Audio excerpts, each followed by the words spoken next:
Alright, had to ditch the big camera because I need to run about 40 blocks to get to the finish line if I want to catch all the finishers.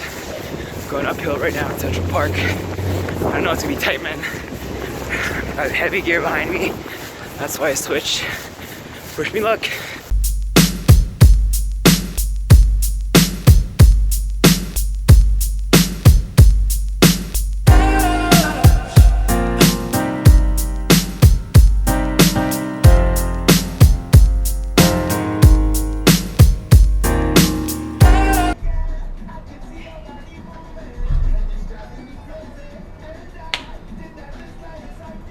Alright, what we're gonna try to attempt today is go to Brooklyn, go to East Harlem, be in Midtown, and then make my way to Central Park to see the finish line. All those 4 places, calculated the pace. I'm using the app to track her, and at the same time, I'm gonna try to hit a bunch of coffee shops and restaurants along the way. So here we go. Hey guys, what's up? So this is probably not a format that you're used to seeing me in, just because I don't usually do a lot of talking to camera stuff. In the beginning, when I actually started YouTube, I did do a lot of talking straight to the camera, mostly about health and nutrition, and then went straight into the recipes. But that's not why we're here. We're here today because I'm in beautiful New York City, obviously, and I thought it'd be a really cool place to kind of just mess around with the vlog format. Obviously, Casey Neistat is kind of like the grandfather of vlogs, and he lives here in NYC, and his stuff always looks really cool. So I thought if I was gonna do it at least once, I'm gonna do it here in New York City. Today is marathon day, so Anne, my girlfriend, for those of you who don't know, is currently running the marathon. Well, no, she starts in about 2 hours, so I'll be able to catch her after on the course, and I'll show you guys all of that because Marathon Day in New York City is really crazy. People really get behind it. For all that, I wanted to do a really quick Q&A just to kind of give you guys a chance to ask me questions and for me to answer them right here on camera. So I asked yesterday on Twitter and on Instagram and on Facebook for you guys to ask me questions. I'm gonna read out a couple of them right now and give you straight answers. All right, let's begin. So I have Skylar, I'm gonna put up all the tags later, asking me if I'd rather have a week of pasta or pastries. Definitely pasta. I'm not really kind of a sweet tooth guy, only for ice cream.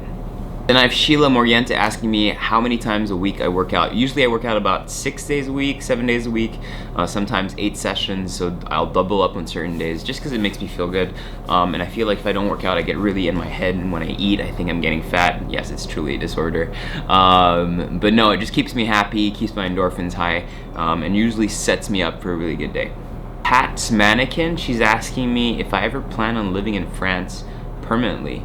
Well, maybe eventually one day, I don't know, I'm not too sure. I think in terms of what I do and the opportunities that are presented to me, the Philippines and Asia currently make sense for me because it just acts as a great hub.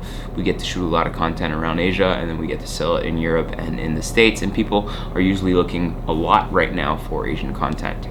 I get this one a lot. I have Gerald Aquino asking me where I bought my round eyeglasses. A couple places actually. My first pair were from Ray-Ban.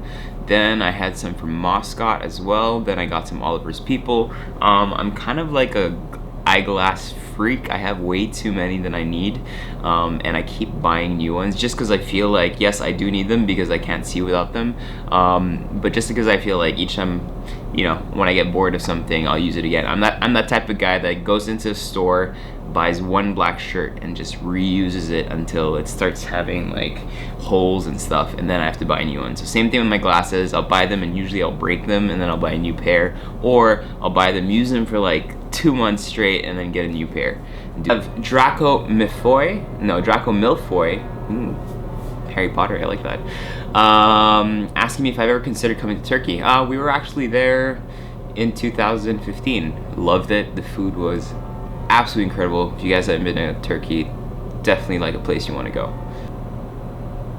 I have Kat Adrias asking me camera, travel gear, lens, settings, post-prod editing software. That's a lot of questions. 2 things. I have 2 types of content. So I have the really kind of professionally produced one, which Seabiscuit team manages everything. They have the cameras, they have the post prod, the editors are theirs, the lenses are theirs. What was your other? The settings are theirs. Everything is them. What you watch in like landscapes or overnight, that's all Seabiscuit films. If you're talking about my personal travel diaries, I shoot with this, which is an A7S II. I have an 85, a 35, a 50, a 20-70, and a 20mm lens. So I have about 5 lenses that I usually travel with. I have an Osmo, which is a really cool kind of stabilizer. I have a GoPro 4, and I have a drone 3DR Solo, which I also use for overnight. I am the drone operator. And usually I travel with all that. And then for the post-prod, when I do it myself, I use Premiere CC Pro. I very rarely edit myself because I'm just not really good at editing. And the settings, we usually just shoot as neutral as possible and then do coloring in post-prod. Final question, why do I not vlog? That seems to be a recurring question on all my social media platforms. I think people don't really understand what vlogging entails. It's really hard work. When you're a vlogger, if you look at what Will does and what Casey Neistat does, it's literally something that you have to do every day to just keep that engagement really high, and at the same time you're shooting all the time. So it's basically work, and it is work. Basically, it's actual work. So you're doing that all day. You're vlogging, you have a camera in your face, you have to talk to the camera, think about the story, and then go home and edit. So it's a lot of work to do. And for someone like me, who I'm not a professional vlogger, for example, it wouldn't make sense because it would be me basically adding a whole workload onto myself, and I wouldn't actually be able to do my actual job, which is the restaurants, the bars, and producing shows for both online and digital space.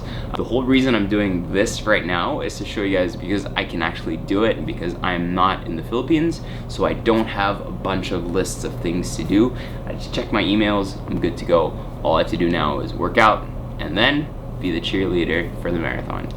The plan is, we start right here, Brooklyn, Greenpoint, Williamsburg, 115 depending on the pace. Make our way up, meet her over at East Harlem, have a good talk over here, crossover right here to get some Ethiopian food, make my way down here to the finish line. Today, extra cards. I've got a 2070 lens, my Osmo DJI, my Samsung Galaxy 7 Edge, my finishing line pass, GoPro Hero 4, and this camera right here that you can't see.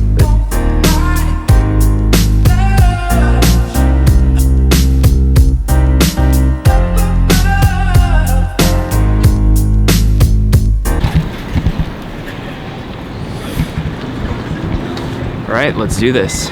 So the thing we've been saying in Midtown, great location, nice and central, but not much restaurants. So walking down to one of my favorite kind of meat deli places. There's Katz, obviously, which is amazing, and it's open 24 hours, which is even more amazing, but this one's my favorite one.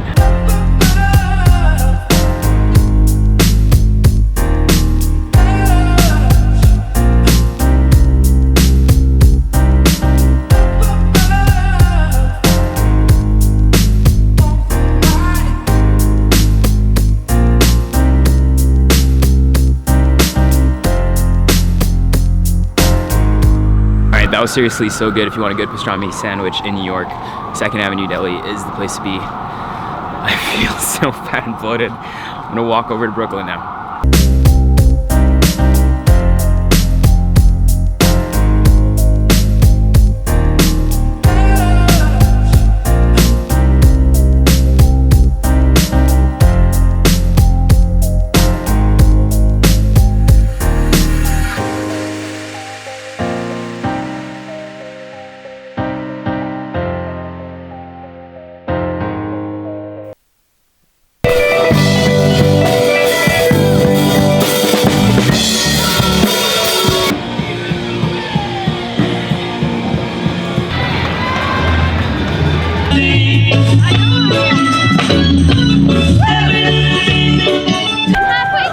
Yep.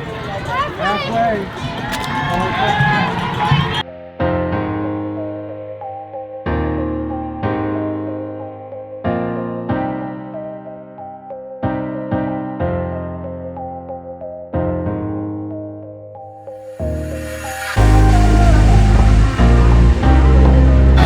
Trying to get cool shots of everyone by the bridge.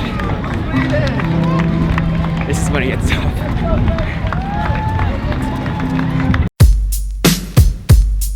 Awesome, that was fun. So that was Greenpoint, Brooklyn. Quick coffee. Obviously, you don't go to Brooklyn without trying the coffee. And then I'm heading to East Harlem. Meeting up on 97th Street. There's a taco shop next to there and some Ethiopian food. So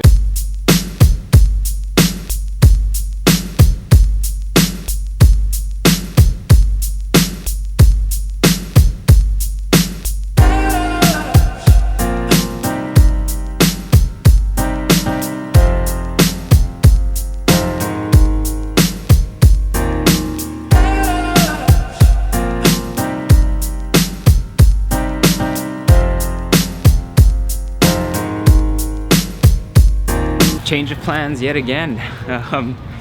It's actually harder than I thought to get around during the marathon. A lot of the roads are closed, so everything needs to be done by foot. So yeah, tough to catch a break. I'm probably sure to walk close to 15, almost maybe 20 kilometers right now. So I won't be able to hit my Ethiopian restaurant. I'll put all the info on the description box below. But what I will do now is just head on to Juice Press, have a juice before heading over to the finish line. Alright, had to ditch the big camera because I need to run about 40 blocks to get to the finish line if I want to catch all the finishers. Going uphill right now in Central Park. I know it's gonna be tight, man. Got heavy gear behind me. That's why I switched. Wish me luck. Made it crossing that line, feeling good. Another one of our pace teams coming in right here. That's the 4:55 team.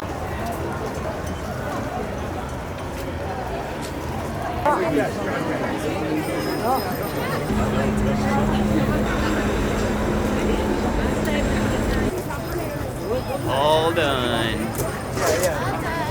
All done.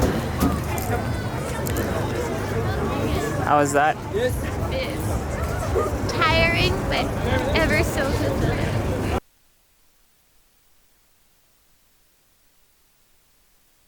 Experience? It was exhilarating and just a fantastic experience. Do you want to do it again?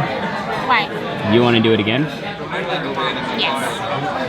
I would do it again, and you'd come with me.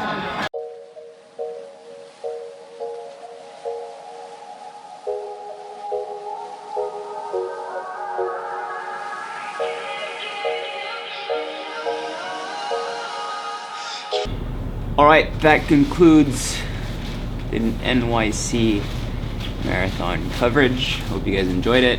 I will not be doing one of these soon. Peace out.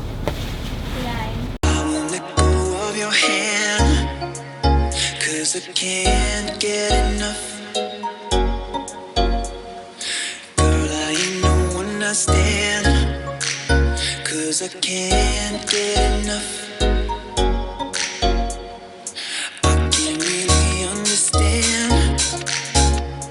Girl, you treat me rough.